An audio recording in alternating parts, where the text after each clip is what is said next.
Mana bugun Navruz munosabati bilan harbiylar va aholilar o'rtasida musobaqa tashkillashtirildi. Bunga mana o'rtaga yaxshi sovrinlar qo'yilibdi. Buni chiroyli o'tkazdik. Yurtimiz tinch bo'lsin. Hamma polvonlarga omad, hamma yaxshi ishtirok etdi. Tabriklayman. Avvalambor assalomu alaykum. Hammani butun O'zbekiston xalqining Navruz ayyomi bilan bayram bilan tabriklaymiz.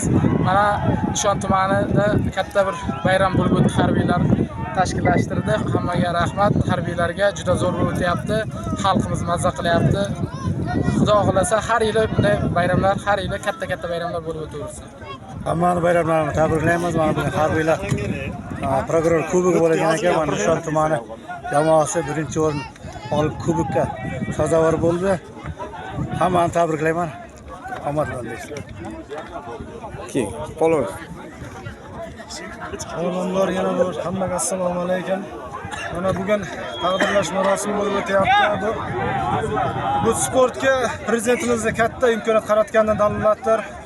Mana shu tashkilotchilarga albatta katta rahmat. Mana shu umum xalq mana shu bayramlarni hammani tabriklayman. Hammaga omonlik. Rahmat. Sizni ham tabriklaymiz polvon. Rahmat aka.